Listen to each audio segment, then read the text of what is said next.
Why did they laugh when she walked onto the field? Maybe it was the way her boots looked too new, or the way her uniform hung on a frame that seemed more suited for a college lecture hall than a Marine training ground. Or maybe it was because she didn't laugh back. Sarah Martinez stood quietly at the edge of the concrete pad, the morning light slicing across her face like the sharp edge of a memory. Around her, the sound of grunts, laughter, and barked orders filled the air, a chaotic orchestra of power and confidence.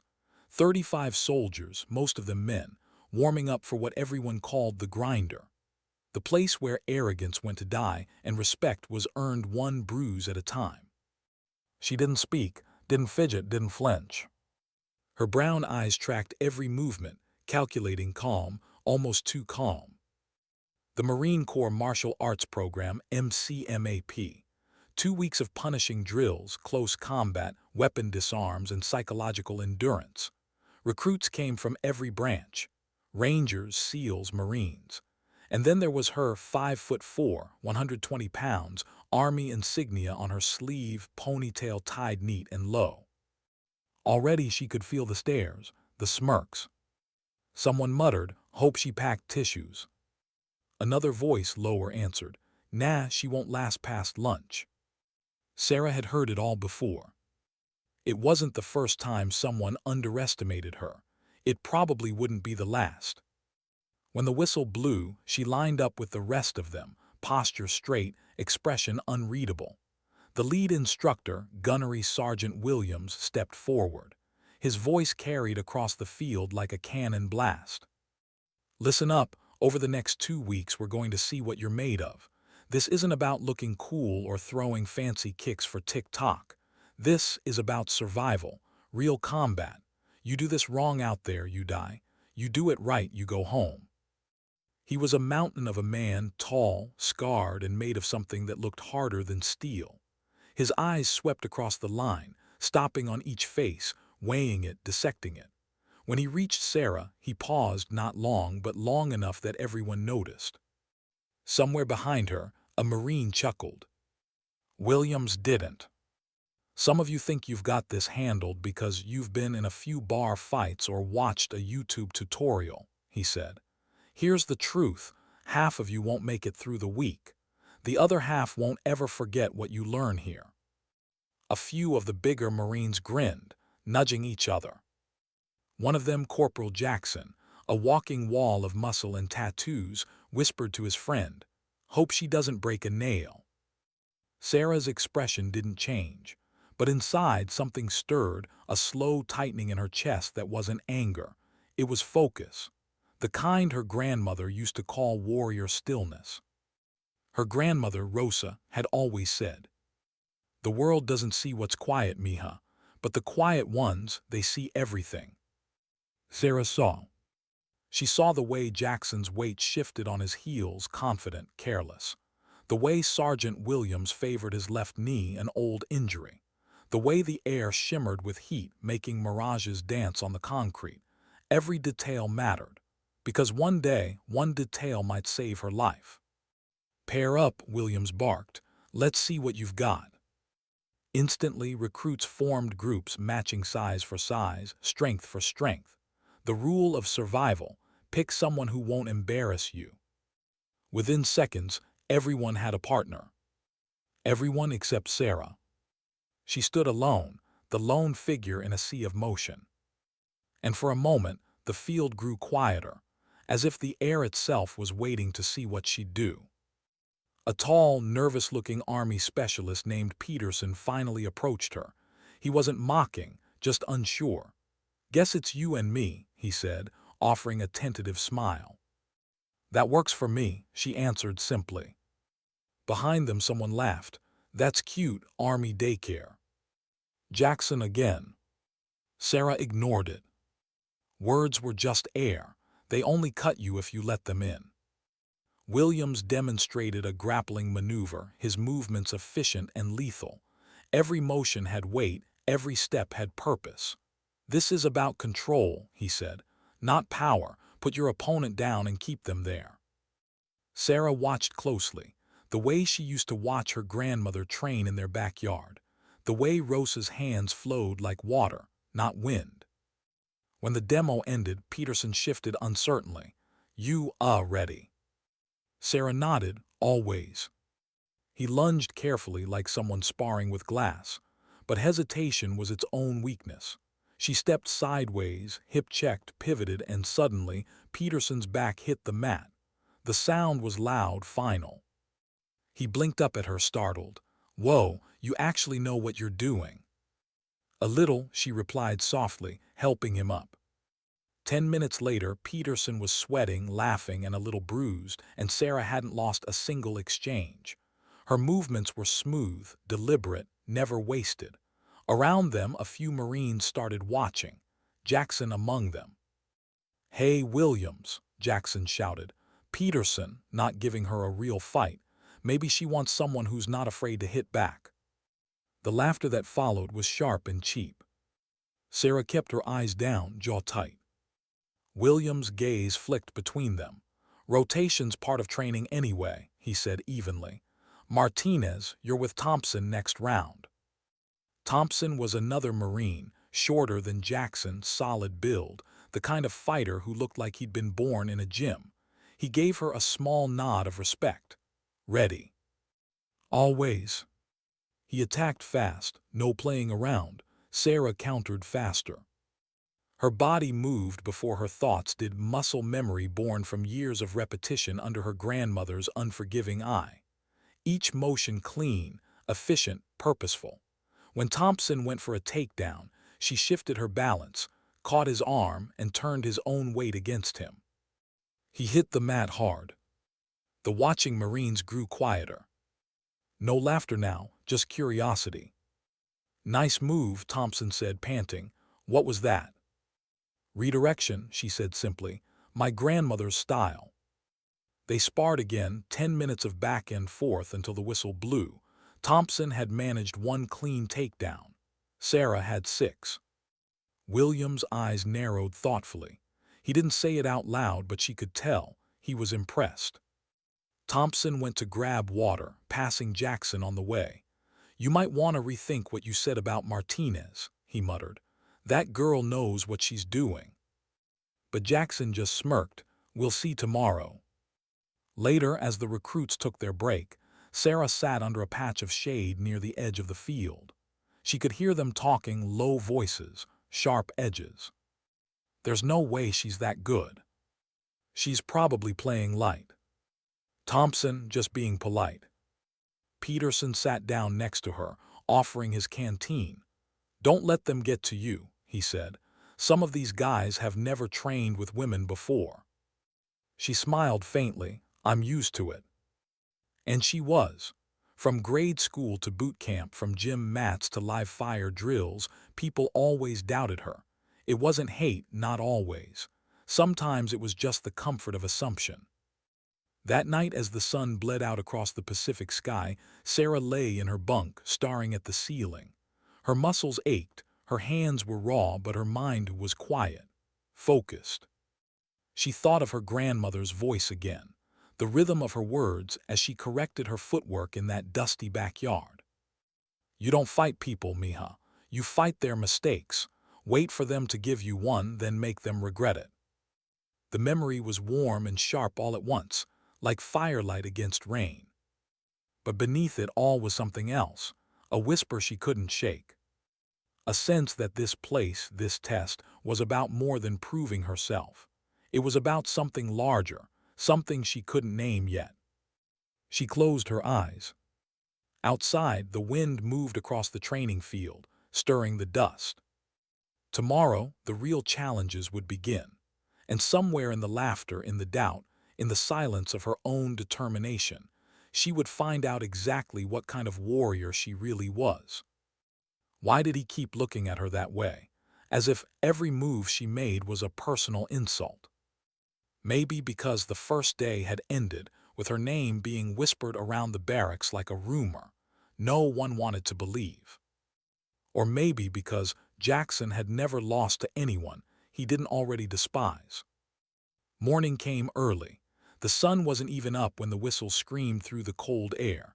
The smell of damp sand and gun oil hung thick over the training ground. Boots hit gravel. Bodies moved like clockwork. And yet, somewhere in that rhythm, Sarah felt the difference. The stairs were heavier now. The silence before roll call a little sharper.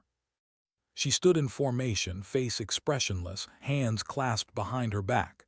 Inside, her pulse matched the slow beat of the flag ropes tapping against the pole. Steady, measured, ready. Gunnery Sergeant Williams strode down the line, his shadow cutting across the recruits like a blade. "Today," he barked, "we move from grappling to blade defense. Out there you don't get a fair fight. You get a second of warning if you're lucky and a flash of steel. You survive or you bleed. Simple as that." A ripple of unease passed through the ranks. Plastic training knives gleamed dully in the morning light. Sarah's mind flickered back to her grandmother's backyard again. The rhythmic tap-tap of bamboo sticks, the blur of wooden blades slicing through air, thick with the scent of guava leaves. "Never fear the weapon," Rosa had said. "Fear the hand that doesn't hesitate." Jackson's voice cut through the memory. "Guess we'll see if our little prodigy still dances when there's a knife involved." He didn't whisper it, he wanted her to hear. Williams ignored the jab. "Groups of 4, he ordered. "Rotate through each station. Observe first, then execute." Sarah ended up with Peterson, a quiet Navy corpsman named Rodriguez, and Jackson. Of course. He smirked when the lineup settled. "Great, babysitting duty again." Rodriguez gave him a warning look. "From what I saw yesterday, she doesn't need babysitting." "Sure," Jackson said, "as long as she remembers this isn't ballet." The instructor for their station, Staff Sergeant Chen, demonstrated a clean disarm, precise, controlled. The technique looked clinical, like something you could write a manual about. But Sarah saw the flaws immediately. Too rigid, too slow, no allowance for unpredictability. Real knives didn't wait for perfect form. When it was their turn, Jackson grabbed a rubber blade before anyone else could volunteer. "I'll attack first," he announced. "Let's see if the legend holds up." Chen's gaze sharpened. "Controlled contact, Corporal. We're here to learn, not to maim." Jackson nodded, but his grin didn't match the words. Sarah took her stance loose, balanced, almost relaxed. Her eyes locked on his shoulders, not the blade. Shoulders told the truth, knives lied. "Ready?" Chen asked. Sarah nodded once. Jackson lunged, fast, harder than the demonstration called for. His boots scraped the mat, weight driving forward with real intent. But to Sarah, it felt slow, like watching rain fall in reverse. She stepped offline, caught his wrist, and twisted with just enough pressure to make the tendon scream without snapping. The rubber knife clattered to the ground. In a single heartbeat, she had shifted from defense to control, his arm pinned, his body bent at an awkward angle, her breath steady. "Good technique, Martinez," Chen said evenly. "Jackson, you telegraphed your attack, again." Jackson yanked free, his face flushed. "Got lucky," he muttered. The second round was worse. He came in faster, angrier. She moved faster still, redirecting, neutralizing, releasing before he even realized he was down. The onlookers had stopped their own drills now, drawn by the tension vibrating through the air. By the fourth attempt, Jackson's frustration had curdled into something darker. Chen's warning tone sliced through it. "Corporal, control your emotions."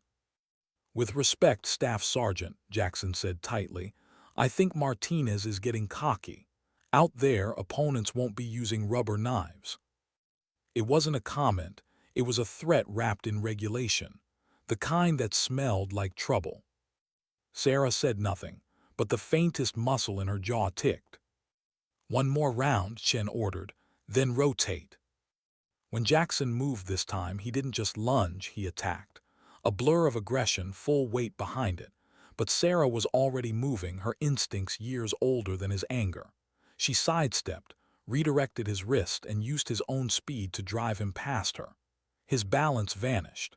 A second later, he was on the mat again, and when he looked up, the The blade was resting lightly against his throat.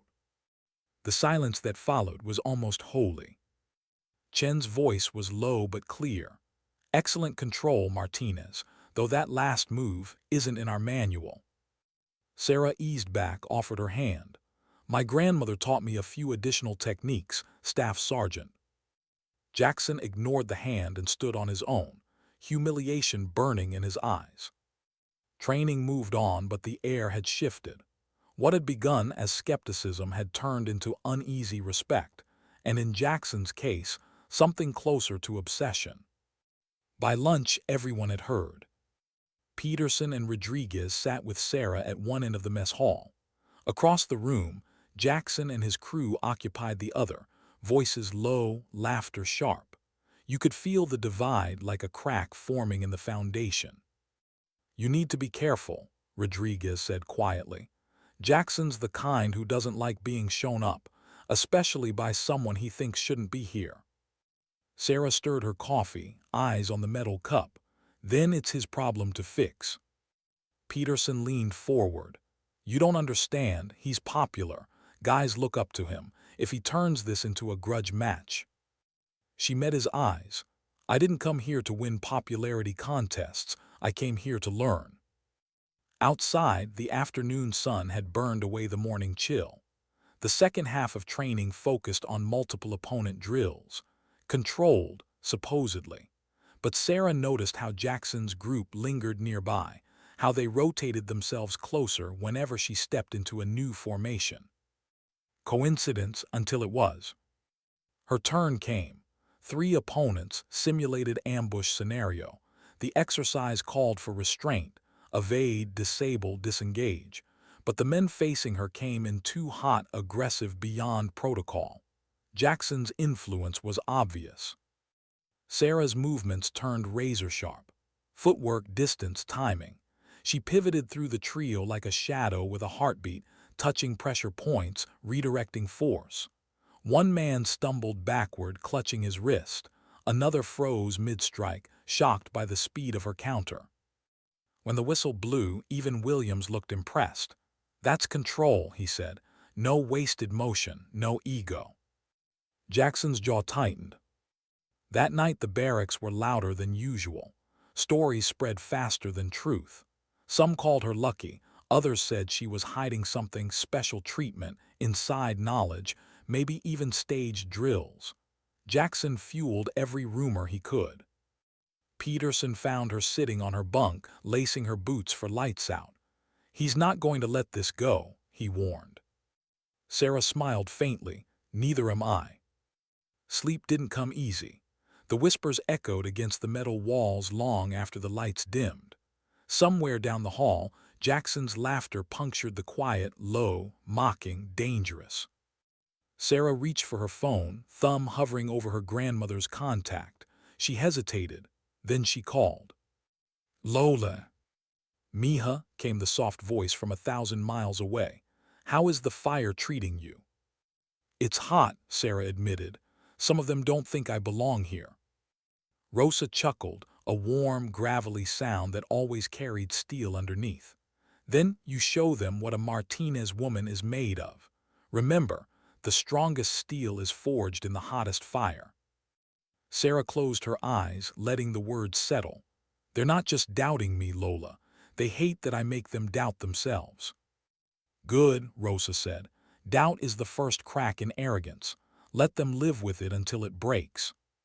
When the call ended, Sarah lay back on her pillow. The darkness felt heavier now, but so did her resolve. Outside, rain began to fall, soft, rhythmic, steady. It tapped against the tin roof like the sound of sticks in her grandmother's hands, a rhythm older than fear. Tomorrow there would be a reckoning. Friday afternoon arrived like a storm on the horizon, charged, expectant. The final exercise of the week was called circle fighting. One fighter in the middle, opponents entering one by one. Stamina, technique, composure. Jackson volunteered before Williams even finished the sentence. "I'll go first, Sergeant." He tore through his challengers, Peterson, Rodriguez, Thompson, one after another. He was good. Brutal, efficient, methodical. The more he won, the more his smirk returned. "Who's next?" he shouted, chest heaving, confidence swelling. "Don't tell me everyone's scared now." The circle shifted, eyes turned toward her. Sarah didn't move at first. The silence stretched. Then calmly she stepped forward. "If that's what the group wants," she said. William's warning tone echoed. "This is about training, not payback." "Yes, Sergeant." Jackson grinned. "Ready when you are, sweetheart." He attacked hard, too hard, but Sarah had spent the entire week studying his rhythm. Every punch had a tell, every kick a pause, every ounce of strength predictable. For 2 minutes the fight looked even. Then he overcommitted. A right hook, angry, wild. She slipped under, pivoted, and locked his shoulder. The next sound was a dull thud as he hit the mat. The crowd froze. Jackson scrambled up, face red. "That doesn't count," he snapped. "She used something illegal that wasn't Marine technique." Murmurs rippled, doubt spreading like oil on water. Williams frowned. "The hold looked clean to me, Corporal." But Jackson wasn't finished. "If she's so good, let her prove it against multiple opponents. Real Marines, not one-on-one." "Out of line," Peterson barked. Yet others began to nod. Curiosity, pride, insecurity, all feeding the fire. Williams sighed. "This is still training, no injuries." Jackson's smile was thin, triumphant. "Then it's fair, 6 opponents, controlled contact." 6. The number hung in the air like a verdict. Sarah's eyes never wavered. 6 sounds fair. The murmurs turned into disbelief. Even Rodriguez looked stricken. Williams hesitated, then nodded. "Your choice, Martinez." The circle widened. 6 Marines stepped forward: Jackson, Brooks, Hayes, Mitchell, Davis, and one more whose name she didn't catch. Big men, confident, unshaken. Sarah inhaled slowly, the world narrowing to the space between breaths. She could almost hear her grandmother's voice beneath the noise. "The key, mija, is never to fight 6 people. You fight one 6 times so quickly the others never catch up." She stepped into the center of the ring. The wind whispered through the trees. And when she raised her hands, relaxed, open, weight perfectly balanced, every Marine watching knew something extraordinary was about to happen. William's voice cut through the tension. "Fighters ready. Begin."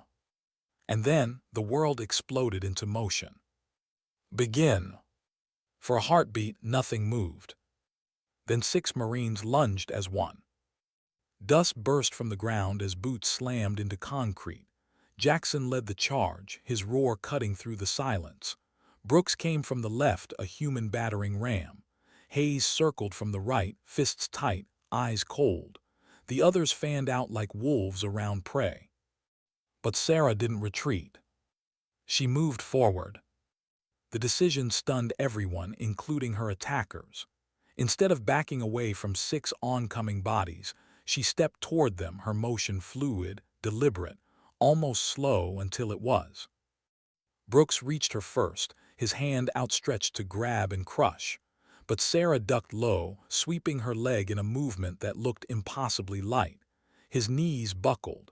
The next moment, 220 pounds of Marine hit the ground. She used his falling weight as a shield, pivoting behind him as Jackson's fist whistled through the space where she'd been. Jackson's momentum carried him forward, straight into Brooks. For a breath, 2 of the 6 were tangled in chaos. Sarah didn't wait. She moved through the gap like water through a broken dam. Her hands barely seemed to touch her opponents, yet they fell, stumbling, gasping, confused. A nerve strike here, a redirected grab there, her body an echo of something older than the uniform she wore. To the onlookers, it was silent poetry. To the 6 Marines, it was confusion given form. One of them, Davis, lunged from behind. She turned just enough to feel the shift in air, the slight vibration of his boots on the mat. A twist. A breath. Her hand found the nerve cluster on his wrist. His fingers went numb. The blade he held dropped harmlessly to the ground. She redirected his fall, sending him stumbling into Hayes, whose balance evaporated in an instant. Two more down. William's voice was low but steady. "Control your aggression," he warned the group, though his tone was more awe than reprimand. The others hesitated for just a second, but that was all Sarah needed. She adjusted her stance, posture loose, almost casual. To the untrained eye, she looked vulnerable, but Rosa's lessons whispered through her like a second heartbeat. "The quiet stance, Mija. Let them believe you are still. Still water hides deep current." Mitchell, the broad-shouldered Marine who had hung back until now, rushed in, trying to grab her from behind. Sarah felt his shadow before she saw him. She turned her hips just enough, elbow meeting ribs, and his grip broke like old rope. Then she flowed into him, trapping his arms. Her fingers found a nerve under his collarbone. A small push, a shift in weight, and Mitchell dropped to his knees, dazed but unharmed. Three down. Jackson cursed, voice raw. "Come on, she's just one person."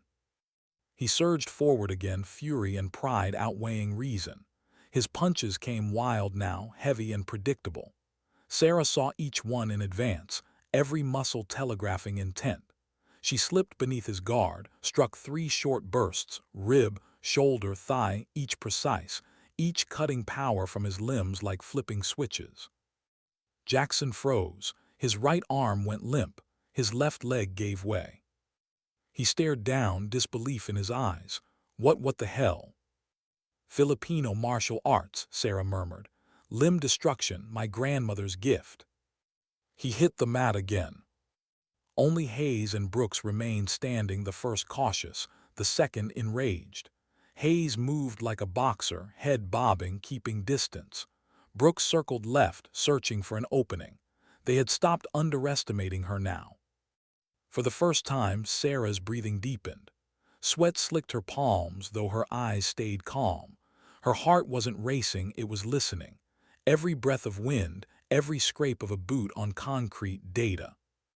Hayes struck first, sharp and surgical. A perfect jab-cross combo aimed at her jaw. She parried the first, slipped inside the second, and closed the distance. Their bodies locked for a moment, his strength against her precision. But the human body had weak points strength could never protect. A tap under the elbow. A pivot of the hips. Hayes' balance vanished. He landed softly, blinking, unharmed but defeated. Five down. Brooks was last, broad, solid, breathing hard but unbroken. He took a slow step toward her, eyes wide with disbelief. "What the hell are you?" he muttered. Sarah didn't answer. Words didn't belong here. He tried brute force, arms wide, going for a takedown. She let him come close enough to feel hope. Then she shifted, one smooth movement and his world turned upside down. He flew. Literally. For an instant his boots left the ground, his body flipping midair before crashing down. The sound of impact echoed like thunder across the field. Dust rose and silence followed. Sarah stood in the center of it, unmoving, untouched, breathing slow and steady. 6 Marines lay scattered around her, none seriously hurt, all defeated. It had taken 2 minutes and 41 seconds. Williams broke the silence first. His voice, when it came, was hushed, reverent almost. "What in the hell was that, Martinez?" Sarah's answer was quiet.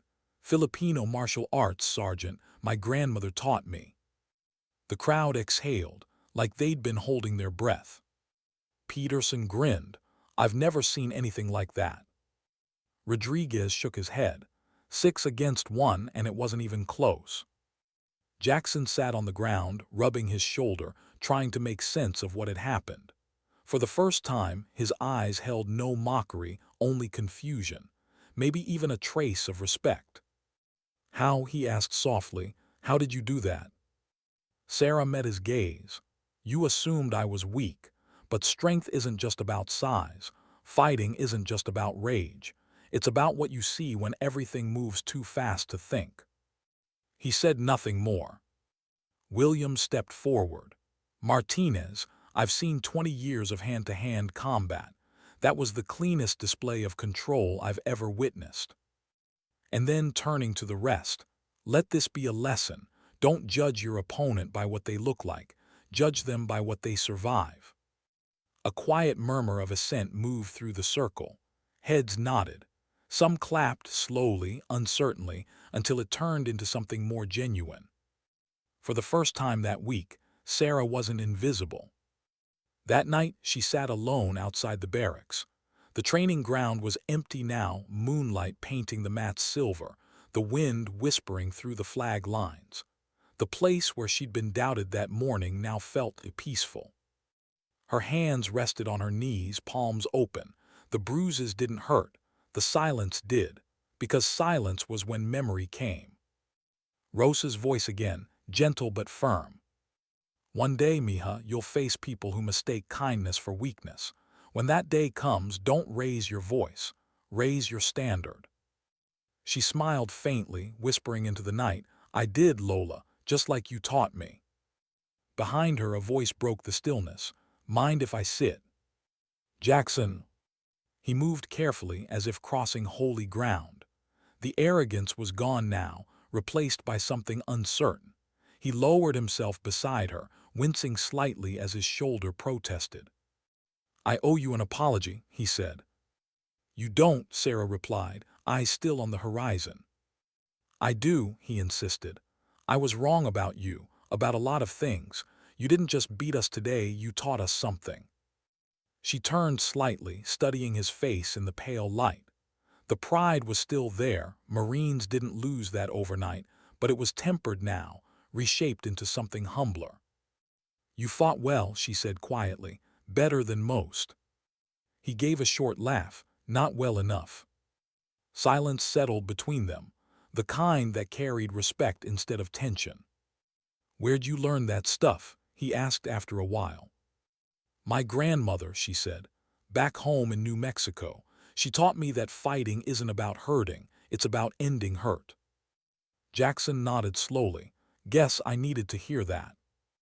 When he stood, he hesitated. For what it's worth, Martinez, if we ever end up in a real fight out there, I want you on my side. Sarah smiled. You already are. The next morning, Williams gathered the recruits before sunrise. The air was cool, the sky a deep bruised blue turning toward gold. He paced in front of them, boots crunching over gravel. Yesterday we saw something rare, he said. Not because of skill, though that was impressive, but because of what it reminded us. Pride gets you killed. Respect keeps you alive. Martinez showed both. Then softer, you don't need to be loud to be strong. The recruits stood in silence, watching Sarah. She met none of their eyes. She didn't need to. They understood now. Later, Peterson caught up to her. You know, people are calling you the ghost from New Mexico, he said, half smiling. Sarah groaned softly. Please tell me that's not sticking. He shrugged. After yesterday, too late. She laughed, the first real laugh since she arrived. For a moment, the weight lifted. But deep down, she knew it wasn't over. Respect in training was one thing. Respect in the real world was another battle entirely. Still, she felt something she hadn't since she was a child standing barefoot in her grandmother's yard. Belonging. And maybe, just maybe, hope. That night, as the bass settled into its usual rhythm, she texted Rosa. The fire burned hot today, Lola, but I didn't break. The reply came almost instantly. Of course not, Mija. You were never made to break. You were made to bend and strike. Sarah stared at the message, smiling through tired eyes. She whispered the words again, quietly to herself. Then she whispered one more. Thank you. Because sometimes dignity doesn't shout. It just stands calm, centered, while the world learns what strength truly looks like. How fast can a story spread through a military base? Faster than sound, faster than truth. By sunrise the next morning, every corridor, every mess hall table, every gym bench carried the same whispered sentence. She dropped 6 Marines in under 3 minutes. Some told it like a miracle, others like a myth. Either way, Sarah Martinez had become a name that no one mispronounced anymore. She walked the same paths as before, same boots, same uniform, but the air had changed. Conversations paused when she passed. Heads tilted, then straightened. Even those who'd mocked her days earlier now gave small nods, not friendly, but respectful. The kind that soldiers give each other when words would only lessen the moment. She didn't bask in it, she didn't even smile. Because she knew what came with attention, expectation. At the morning briefing, Gunnery Sergeant Williams stood before the group, his tone different, less thunder, more gravity. Yesterday's demonstration taught every one of you something valuable.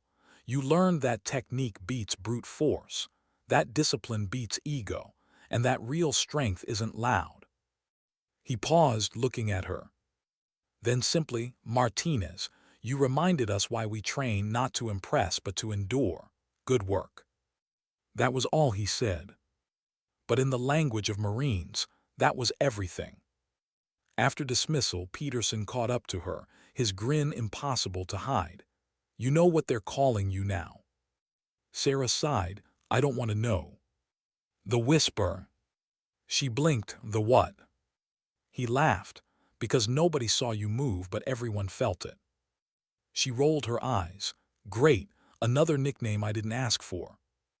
Rodriguez joined in, smirking. Better than Private Pancake.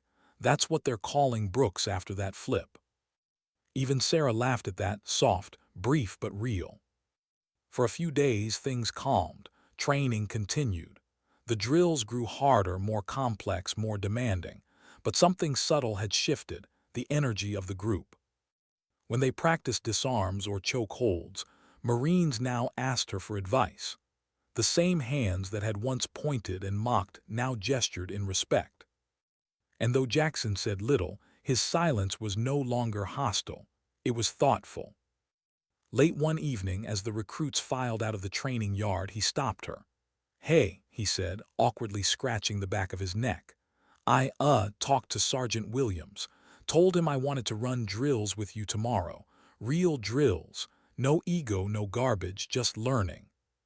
Sarah studied him. There was no bravado this time, only sincerity. Okay, she said, but I don't go easy.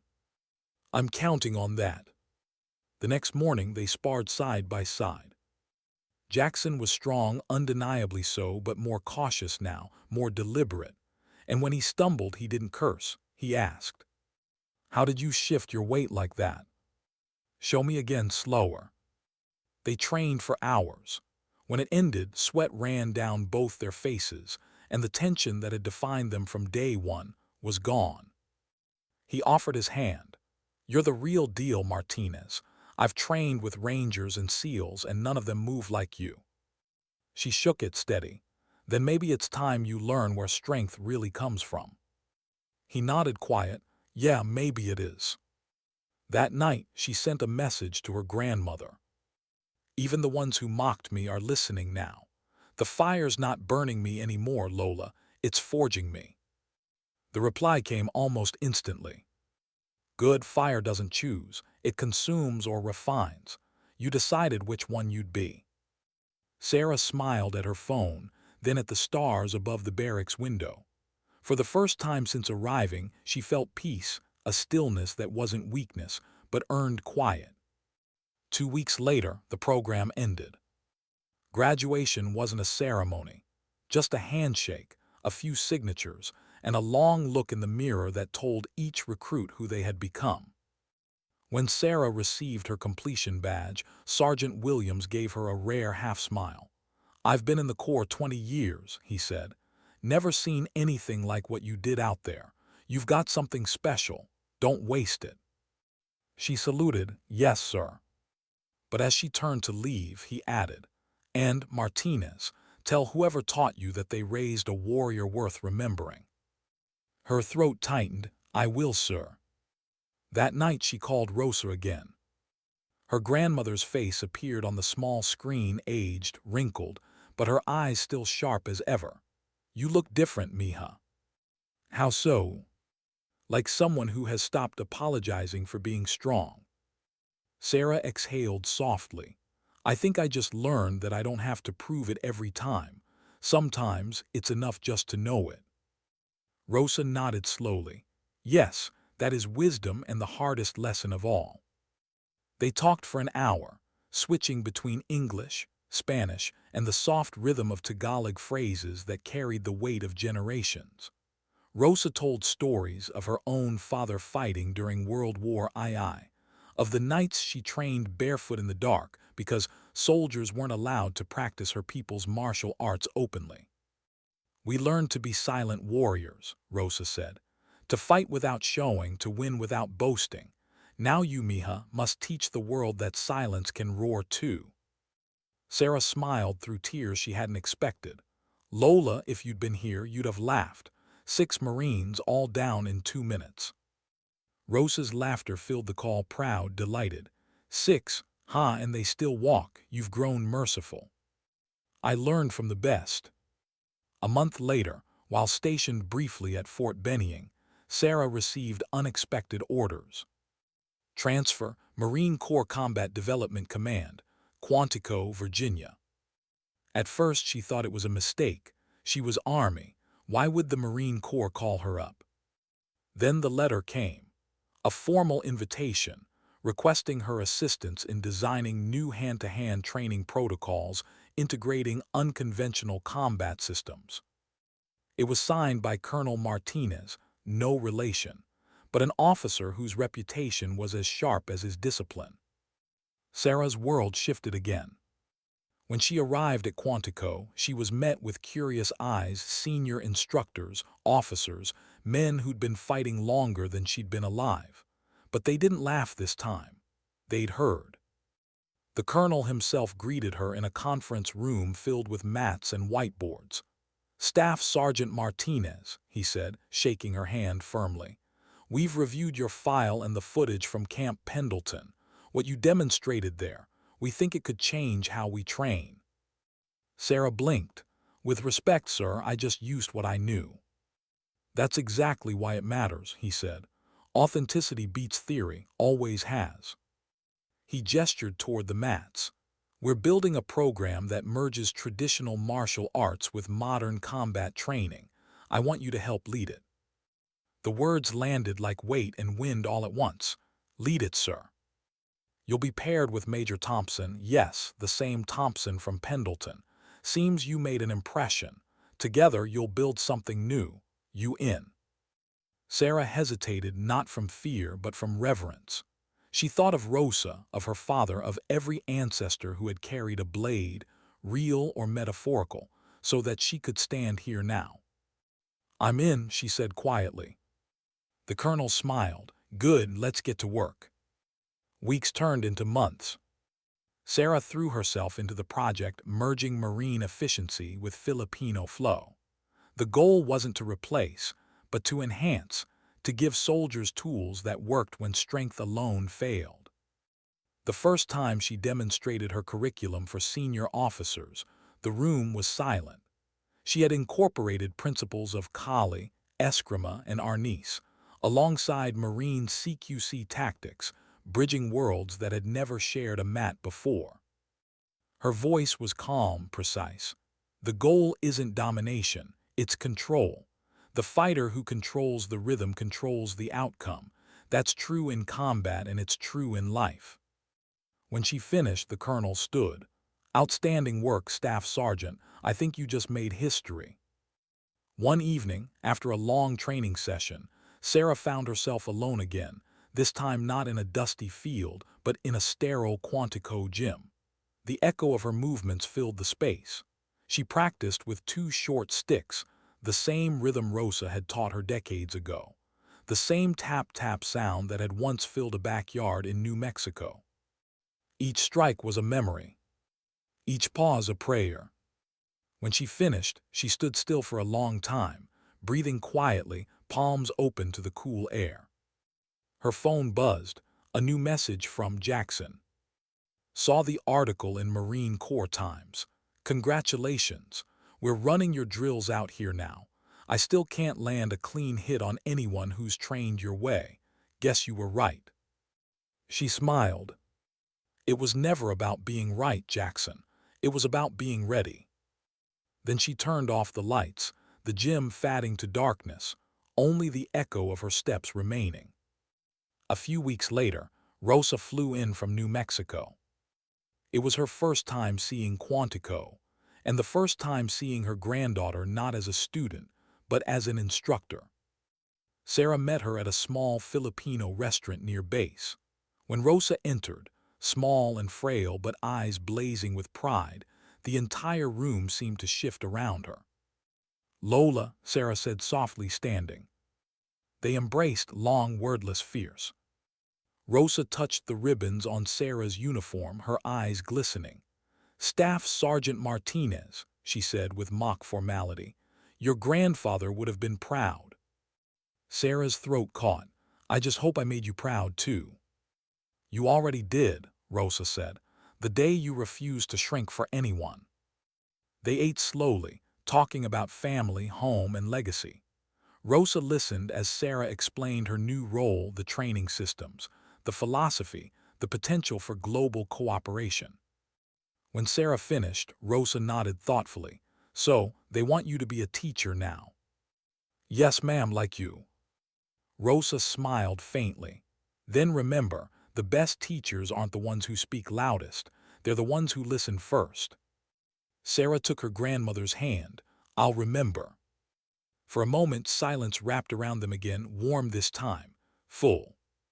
"You once told me to fight without showing," Sarah said quietly. "Yes. Now they want me to show, so others can learn." Rosa's eyes softened. "Then show them, mija. Show them that strength doesn't have one face, that courage doesn't need to roar, and that the quietest warrior often changes the world the most." They sat together until the restaurant closed, two women, two generations of fighters, their legacy no longer hidden in shadows. Outside, as they walked to the car, Rosa looked up at the stars and whispered something in Tagalog.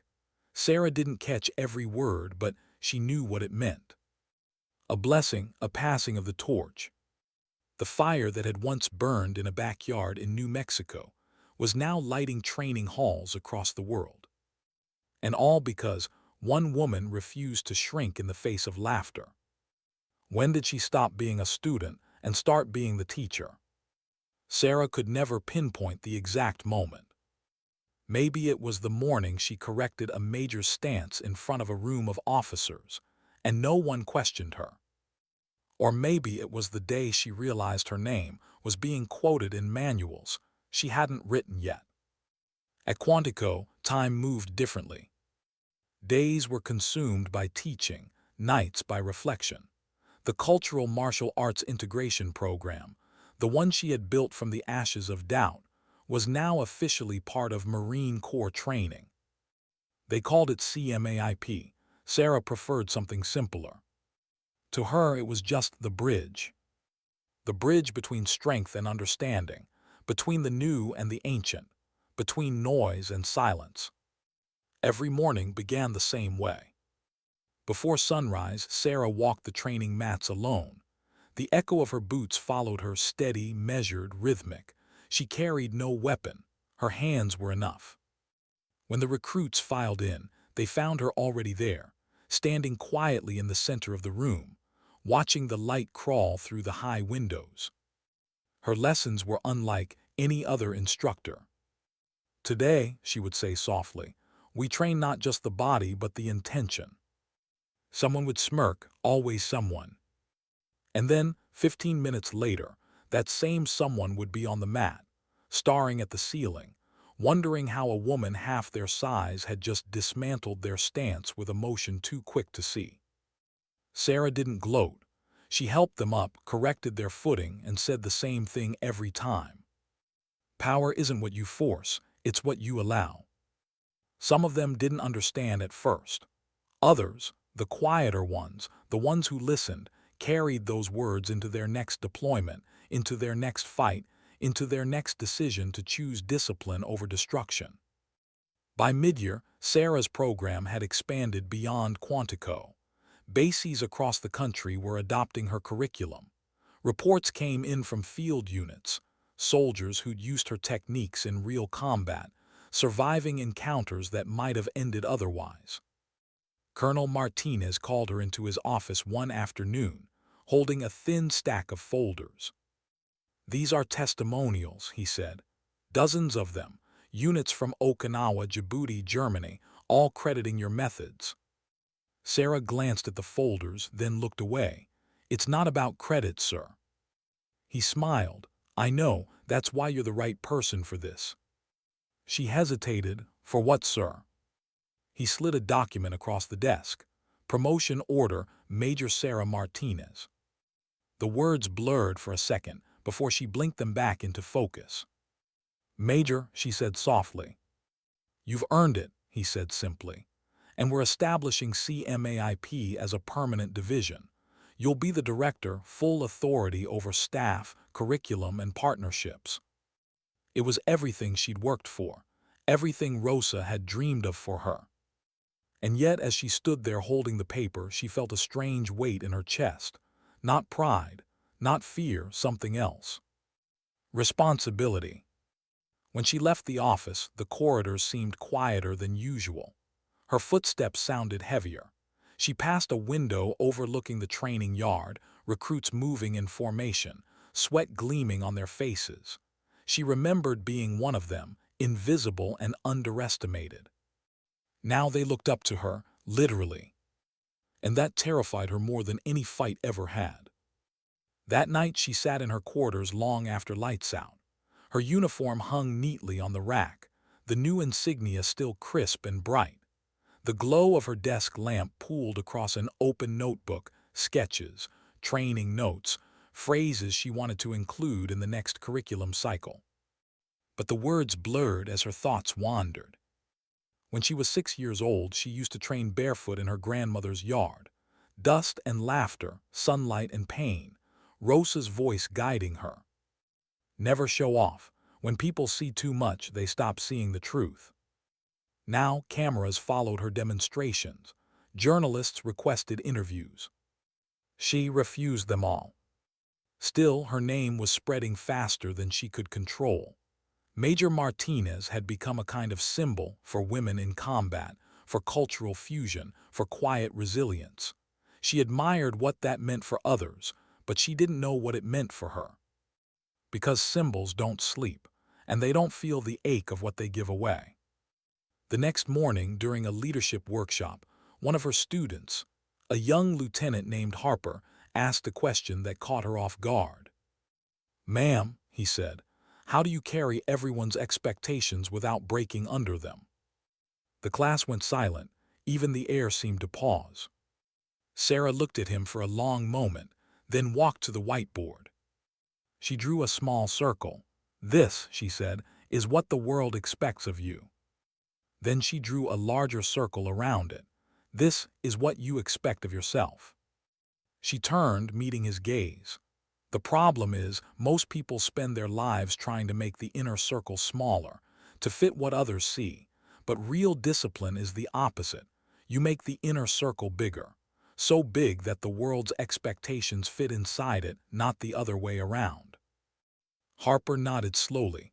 Others were writing it down. "Pressure doesn't break you," she added softly. "It reveals what's already there." Later that evening, Sarah walked the training yard alone again. The night air carried the scent of pine and rain. Somewhere in the distance, a cadence call echoed, deep voices, strong, alive. She watched their silhouettes move against the dim floodlights. Her phone buzzed, a call from New Mexico. "Lola," she said, smiling. "Major Martinez," Rosa replied proudly. "That sounds strange, doesn't it?" "It does," Sarah admitted. "I keep thinking of the girl who used to trip over her own feet trying to copy your moves." Rosa laughed. "And now you're teaching generals how to stand properly. Life is funny that way." There was a pause, the kind that comes when two people who understand each other don't need words to fill the silence. Then Rosa's tone softened. You sound tired, Miha. I'm trying to carry everything, Sarah said quietly. The program, the expectations, the voices that think this is bigger than it should be. Rosa's answer was simple. Let it be bigger, but don't let it be heavier. Sarah frowned. How do I do that? By remembering who you serve, Rosa said. Not the system, not the ranks, the people. The young ones who walk in with the same doubts you once had. You serve them, not your own shadow. Sarah exhaled slowly, her eyes glistening. I needed that. I know, Rosa said gently. Even warriors need to rest their swords sometimes. The following week, Sarah visited one of the regional bases where CMAIP had recently been adopted. The hangar-turn training hall smelled of oil and sweat. Recruits moved through drills, some elegant, some clumsy, and instructors barked encouragement. One of the trainers approached her, breathless and proud. Major, these kids worship you. You should see how they talk about you. Sarah smiled faintly. They should be talking about themselves. Still, she watched quietly, attentively, as a young female soldier struggled through a multiple-opponent drill. 3 larger men were circling her, the same smirk Sarah once knew too well flashing across their faces. The girl's tag read KIM. Her movements were sharp but uncertain, her confidence flickering like a candle in wind. After the session ended, Sarah approached her. Private Kim, she said softly, how long have you been training? Since childhood, ma'am, Kim said, breath unsteady. My family's from Korea. My father taught me Taekwondo, but they don't take me seriously here. Sarah smiled knowingly. Let me guess, you're too small, too quiet, too polite. Kim's shoulders sank. Yes, ma'am. Sarah's eyes warmed. Would you like to help me with a demonstration next week? Kim blinked. Me, ma'am. Yes, multiple opponent scenario. Same drill as today. Only difference, this time you don't hold back. Kim's face lit up. Yes, ma'am, I'd like that very much. Sarah nodded. Good. And Kim? Ma'am, when they underestimate you, don't prove them wrong. Kim frowned slightly. Then what should I do? Make them rethink what right even means. That night Sarah sat in her hotel room near the base, staring at the dark window that reflected her own face, older now, harder in some ways, softer in others.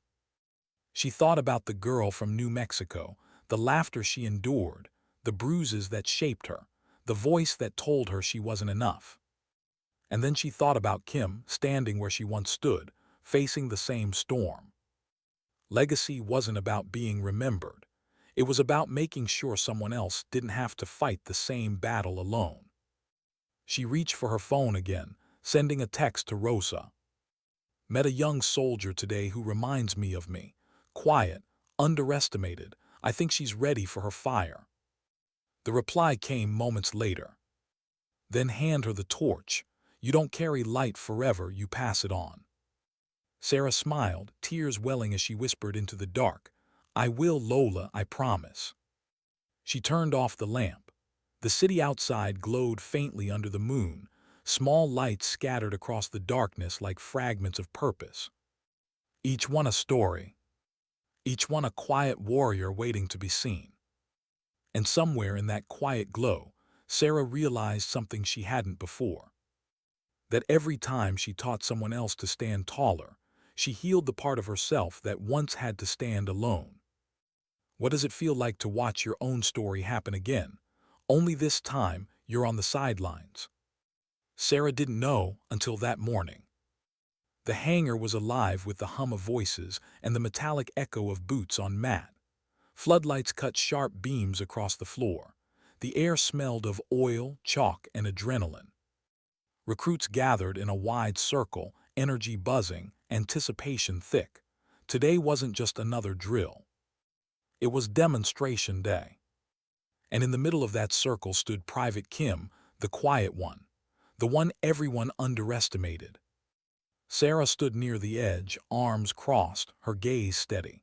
She remembered the way people used to look at her, not with hatred but disbelief. the disbelief that silence could fight back. "Ma'am," the lead instructor called, "your student's ready." Sarah gave a small nod. "Then let's begin." 6 volunteers stepped forward, all men, all confident, all unaware that they were about to walk into a story bigger than themselves. It was the same setup, almost poetic, 6 against 1, controlled contact, observation exercise. Sarah could hear her pulse in her ears, not from fear, but from memory. Jackson's voice flashed in her head. "She can't handle 6. Rose's voice followed. "Never fight 6 people, Mija. Fight 1 6 times." Now that lesson belonged to someone else. Kim adjusted her stance, light, careful. Her small frame looked almost fragile against the wall of bodies surrounding her. Someone snickered. The sound hit Sarah's nerves like flint against stone. "Remember," Sarah said quietly, voice carrying just enough, "still water hides the current." Kim's chin lifted. The signal came. "Begin." The first Marine lunged, fast, direct, aiming to grab and control. Kim sidestepped, redirecting his arm with a quick wrist turn. He fell forward, stumbling, the move effortless in its simplicity. A murmur rippled through the crowd. The second came immediately after, heavier, trying to use his size. Kim shifted low, spinning under his arm, her movement like a gust of wind slipping through a door. The man's footing gave way, and he landed hard on his back. Sarah's jaw tightened, not out of tension but pride. Kim wasn't copying her moves. She was interpreting them, flowing between techniques, adding her own rhythm. By the time the third Marine advanced, the first 2 were already out. Sweat glistened on Kim's forehead, but her breathing was calm, eyes focused. Number 3 swung wide, a rookie mistake. Kim caught his arm mid-motion and redirected the force into a shoulder lock. He yelped, dropped to one knee. 3 down. The crowd leaned in. Sarah's heart pounded with a mix of nostalgia and awe. She wasn't watching combat. She was watching inheritance. But then something shifted. One of the remaining Marines, frustrated, embarrassed, decided to push the boundaries. He came in too hard, abandoning the controlled rule entirely. His boot caught Kim across the ribs, harder than allowed. She staggered. The others froze for a second. Sarah took 1 step forward, instinct firing. But Kim straightened before anyone could react. Her eyes changed. Gone was the hesitation, the politeness, the restraint. In its place, focus, calm, dangerous focus. The Marine came again, overconfident, and she moved like lightning, blocking, pivoting, striking once at his arm, once at his shoulder. He froze mid-motion, the rubber knife in his hand dropping harmlessly. The room erupted in noise, gasps, murmurs, disbelief. Sarah smiled softly. There it is, she thought, the fire caught. 2 Marines remained. They circled warily now, learning from the other's mistakes. One fainted left while the other rushed in from behind. Kim dropped low, swept one's leg, then turned the motion into a roll that carried her behind the other. Before he could pivot, she had his arm locked and his balance gone. He hit the mat, groaning, breath knocked out. The final Marine hesitated, only for a heartbeat, then charged. Kim met him head-on. Their bodies collided, both sliding across the mat. For a second it looked even, then her training surfaced like instinct. She redirected, twisted, and used his own momentum to flip him clean over her shoulder.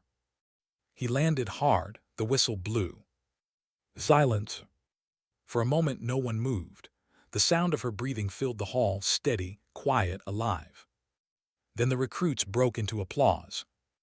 Loud, raw, genuine. Kim stood in the center, chest rising and falling, disbelief mixing with pride. She looked toward Sarah.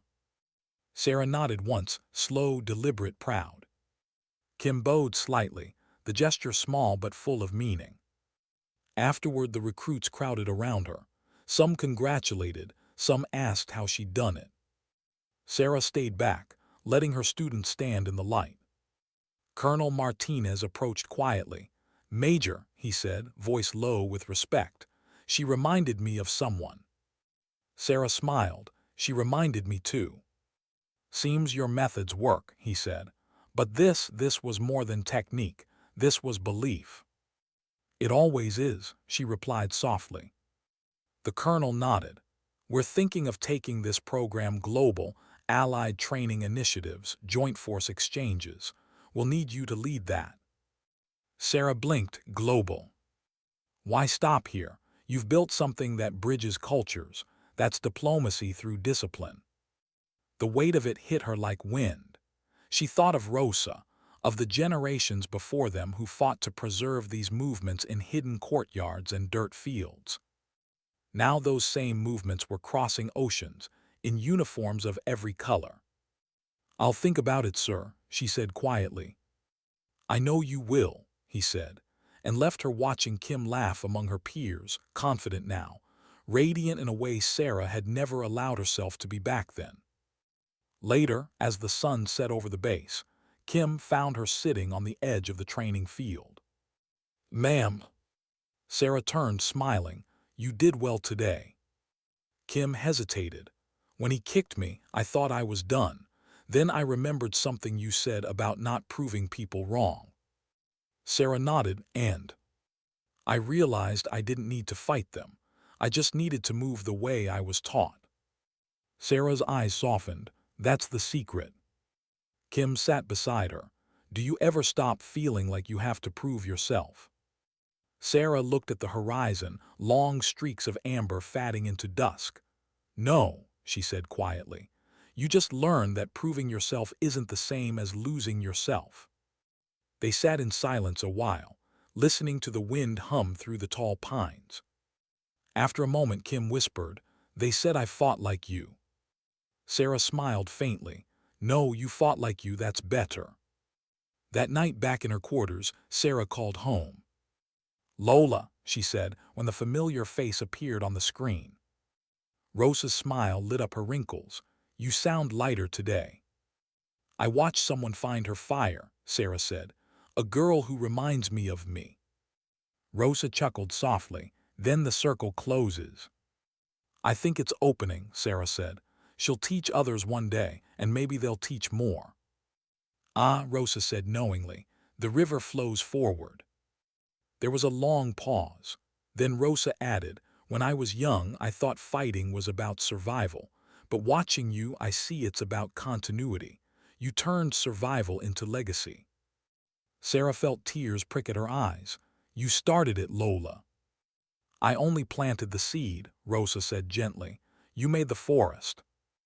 A week later, Sarah stood before a new group of international trainees. Marines, soldiers, airmen, even a few civilians. Flags from half a dozen countries hung on the walls.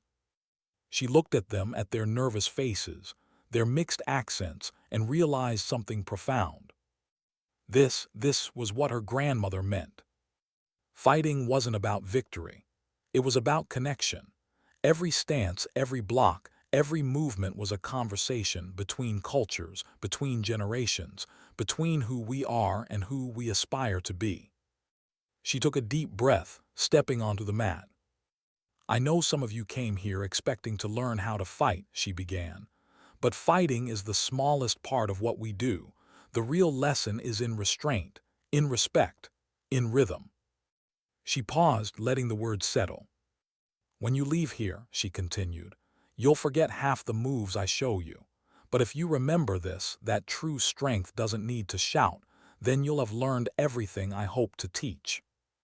The room was silent, every pair of eyes locked on her. Then she smiled. "Now let's begin." That night, after everyone had gone, she stayed behind again. The mats were cool under her bare feet. She picked up 2 rattan sticks, old, worn, and scarred with use. Tap, tap. The sound echoed. She moved through the forms slowly, her silhouette cutting through the dim light, graceful, precise, unhurried. Each strike carried memory. Each breath carried gratitude. When she finished, she set the sticks down gently. Her phone buzzed again, this time a video message from Kim. The girl stood in the same training hall, now teaching a younger group of recruits. "Ma'am," Kim said in the recording, smiling, "thought you'd want to see this. I tried your bridge drill today, worked like magic." Sarah watched silently, pride swelling. In the background, she could hear the faint laughter of new voices, the rhythm of training sticks, the heartbeat of something that would outlive them both. She closed her eyes. For the first time in years, she felt complete. Not victorious, not famous, just whole. And somewhere deep inside that silence, her grandmother's voice whispered one last time. "Sometimes dignity doesn't speak, it simply acts." Sarah smiled. "And sometimes it listens," she whispered back. Outside, dawn began to rise, soft light touching the mats where generations would stand after her. The bridge held. They said it was just a ceremony. A small event, a few speeches, a few photographs. Nothing to worry about. But Sarah knew better. Nothing in the military was ever small, especially when it carried your name. It started with a phone call from Colonel Martinez. His tone was formal, almost apologetic. "Major, the Department of Defense wants to recognize CMAIP at the National Security Symposium next month. They'd like you to deliver the keynote." Sarah froze. "Me? You're the face of the program," he said gently. "You've earned that right." "Sir, I'm not a public speaker." "Then don't speak to impress," he said. "Speak to remind." She didn't answer right away. She stared out the window of her office, recruits sparring below, shouts echoing across the yard. Every movement was a ripple of the thing she'd built. And yet, she never built it for herself. "Sir," she said finally, "I'll think about it." That night she couldn't sleep. Her small quarters were dark except for the glow of the city lights outside. The air was still. The only sound was the soft hum of the heater. She sat at her desk, staring at the blank pages of a notebook. The words wouldn't come. All she could think of was Rosa and her warning. "Never show off, mija. When people see too much, they stop seeing the truth." But what if showing wasn't vanity this time? What if it was duty? Her phone buzzed. A message from Kim.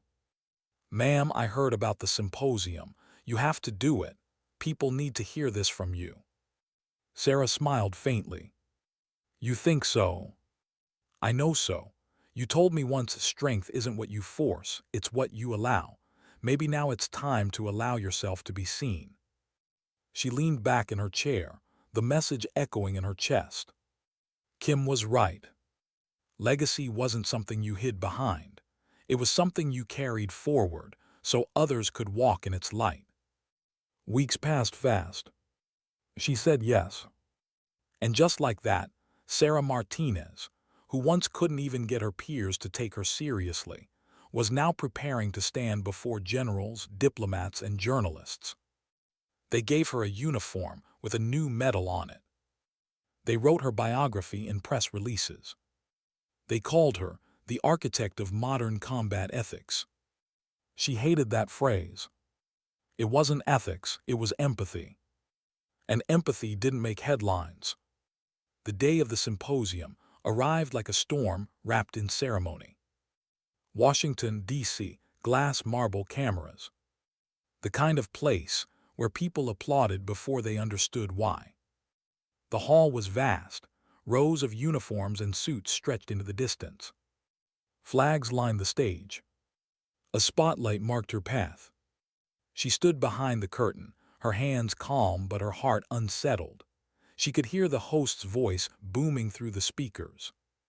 "Please welcome Major Sarah Martinez, founder and director of the Cultural Martial Arts Integration Program, and recipient of the Defense Innovation Award." Applause loud, sustained. She stepped into the light. The world slowed. Hundreds of faces, cameras flashing like brief lightning. Somewhere in the front row, she saw Colonel Martinez. Kim sat beside him, now a lieutenant, her eyes full of pride. Sarah took the podium. For a second the microphone crackled, then silence. Every breath in the room waited for her words. She started softly. "When I was a recruit," she said, "people laughed when I showed up on the mat." A ripple moved through the audience. "They told me strength had a shape, a sound, a gender. They were wrong." She paused, her voice calm but weighted. "Strength isn't loud, it doesn't shout, it doesn't crush, it endures. It adapts. And sometimes it simply listens." The hall was still. She told them about her grandmother, about the backyard training, the wooden sticks, the rhythm that became her heartbeat. She spoke of the 6 Marines at Camp Pendleton, not as a victory, but as a lesson. How arrogance blinded. How humility sharpened. And then she said something that no one expected. "I didn't create a combat system," she said. "I created a conversation between the old and the new, between tradition and technology, between who we were and who we could be." She stepped away from the microphone, walked to the edge of the stage, closer to the audience. "I don't want to be remembered as the woman who fought 6 Marines. I want to be remembered as the soldier who helped 6 Marines learn they didn't need to fight." For a long moment no one spoke, then applause. Not the polite kind, not the forced kind. Real raw. When it ended, Sarah didn't bow, she simply saluted. And the room, hundreds of people, stood and saluted back. Afterward, cameras surrounded her. Journalists asked questions, microphones shoved forward, flashes bursting like fireworks. "How does it feel to be the face of modern combat training?" "Major Martinez, do you consider yourself a symbol of women's empowerment in the military?" Sarah smiled politely, answering carefully. "I'm not a symbol, I'm a soldier. And what I represent doesn't belong to me, it belongs to everyone who's ever been told they're not enough." The statement went viral within hours. Her face appeared on military forums, news outlets, social media feeds. Major Martinez, the silent storm. The woman who changed how soldiers fight. It wasn't what she wanted, but it was what she'd earned. That night she sat alone in her hotel room. The city outside buzzed with life. She turned off the lights and let the quiet swallow her. For the first time she cried. Not from sadness, not from pride, but from release. For years she had fought to be seen. Now that she missed the anonymity that once let her move freely. Her phone buzzed again. A video call. "Rosa." "Mija," her grandmother said, smiling. "I saw you on television. You looked terrified." Sarah laughed through her tears. "I was." "And you spoke beautifully anyway," Rosa said. "You didn't just tell them what you knew, you told them who you are." Sarah wiped her eyes. "I thought you said not to show too much." Rosa smiled knowingly. There's a difference between showing off and showing up. Sarah leaned closer to the camera, her voice a whisper. "Lola, what if this all gets too big?" "Then remember where it started," Rosa said softly. "In a small yard, 2 sticks, 1 heartbeat." They stayed on the call until both grew quiet. Until silence became comfort again. Weeks passed, the world moved on. The videos of her speech circulated for a while, then faded into the endless churn of headlines. But something else remained. Applications for CMAIP doubled. Letters arrived from around the world, soldiers, instructors, even civilians, all saying the same thing. "You reminded us that strength has a soul." Sarah read each one, carefully, quietly. She never replied, but she kept them in a small wooden box on her desk. One evening, as the sun sank low over the base, she visited the training field again. No cameras this time. No ceremony. Just her and the sound of boots striking earth. Kim was there, running drills with a new group of cadets. The air smelled like dust and sweat, familiar, grounding. Sarah watched them for a while unseen. The laughter, the mistakes, the tiny moments of growth. Then Kim turned, spotting her. "Ma'am, you're back." Sarah smiled, couldn't stay away. Kim jogged over, grinning. "The recruits keep quoting you now. You're practically a legend." Sarah shook her head. "Legends fade, lessons last." Kim nodded. "Still, it helps to have someone real behind the myth." Sarah looked at her, the young woman she'd trained, the leader she'd become, and felt something shift inside her. Maybe Rosa had been right all along. Maybe it was never about proving or even leading. Maybe it was about continuing. That night, as Sarah walked back toward her quarters, she stopped halfway down the path. The wind moved through the trees, whispering. Somewhere, a flag cracked softly in the breeze. She closed her eyes, and in the quiet, she could almost hear Rosa again. "When you're finally seen, Mija, remember, that's not the finish line. That's the reflection of everything you carried in silence." Sarah opened her eyes, smiling faintly. The stars were bright, the same stars that had hung over her grandmother's yard decades ago. The same stars that had watched her fall, rise, fight, and forgive. She whispered softly into the night, "Thank you, Lola." And though the wind didn't answer, the quiet felt like it had heard. How do you end a story that never wanted to begin with glory? Maybe you don't. Maybe you just return to where it started and listen. It had been almost 3 years since the first day on that training field. 3 years since laughter had echoed against the concrete, and a quiet woman had stood her ground. Now Major Sarah Martinez was known across the branches, not as a warrior, not as a legend, but as a teacher. And yet, the more people knew her name, the more she felt the pull of silence again. So one evening, she made a decision. She filed a simple request: temporary leave of duty. Destination: New Mexico. The flight home was quiet. No uniform this time.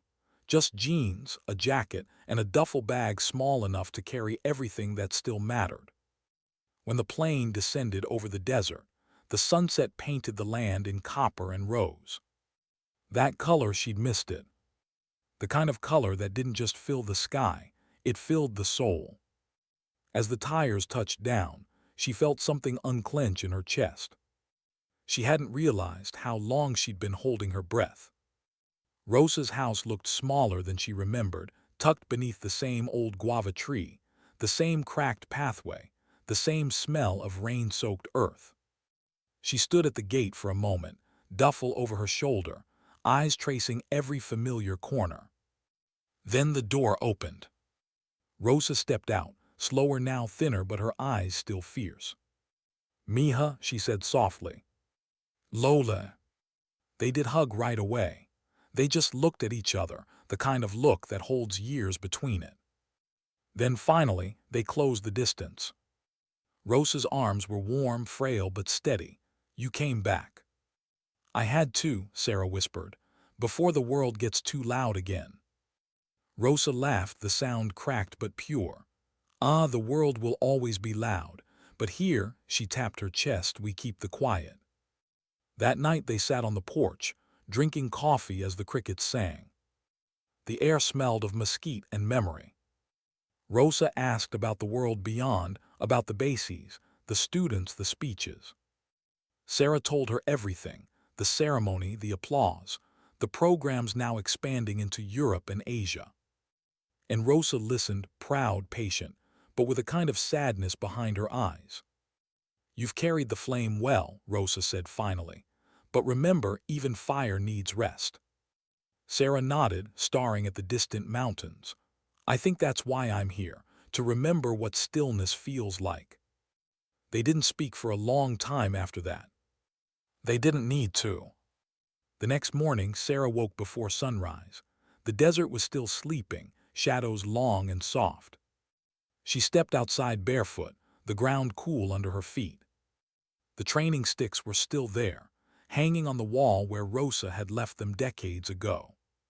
Worn smooth, polished by generations of hands. She picked them up gently. Tap tap. The sound filled the air, low, familiar, sacred. As she moved, her muscles remembered everything. The rhythm, the patience, the grace. But this time, she didn't imagine an audience. She wasn't fighting shadows. She was praying. Every strike was a breath. Every pause a thank you. When she finished, she stood still, eyes closed. And she realized she wasn't thinking about the Marines anymore, or Quantico, or medals. She was thinking about the little girl who once stood barefoot in this very spot, tripping, laughing, trying again. That's who she came back to find. Rosa watched from the doorway, her expression unreadable. When Sarah turned, their eyes met. "You've come full circle," Rosa said. Sarah smiled softly. "Not a circle, a spiral. I'm not where I started, I'm just deeper in the same truth." Rosa nodded. "Then my work is done." Sarah frowned gently. "Don't say that, Lola." Rosa chuckled. "It's not goodbye, mija, it's graduation." That afternoon, neighbors dropped by. Old faces, older stories. They hugged her, laughed, teased her about being famous now. She smiled, but her heart stayed quiet. Fame didn't belong here. Here, only roots did. She helped Rosa water the plants, sweep the porch, fix the old training bench that had splintered under the sun. At one point, Rosa stopped to catch her breath. "Getting old is strange," she said, smiling. "The body forgets, but the soul keeps sparring." Sarah knelt beside her. "Then I'll be your sparring partner as long as you need one." Rosa squeezed her hand. "I already had the best one." That night, Sarah woke to the sound of rain. Soft, gentle, persistent. She stepped outside, standing in it, eyes closed, face tilted upward. The air smelled like home, like beginnings. In the distance, thunder rolled, the kind that sounded like an echo of memory. She thought of every storm she'd survived, every bruise, every doubt. And for the first time, she felt something rare, not pride, not exhaustion. "Peace," she whispered into the rain. "It's okay, Lola, I'm home." The next morning, Rosa was gone. She passed quietly in her sleep. No struggle, no sound, just the gentle exhale of a life fully lived. Sarah found her wrapped in her shawl, hands folded, a faint smile on her face. On the nightstand beside her bed lay two things: a photograph of them training in the yard, and the old sticks, laid perfectly parallel. Sarah didn't cry right away. She just sat there, holding Rosa's hand, feeling the warmth fade slowly into stillness. Hours passed before tears came. Not loud, not broken, just quiet, like rain over sand. The funeral was small. Neighbors, family, a few local veterans who'd once trained with Rosa decades ago. Sarah didn't give a eulogy. She didn't have to.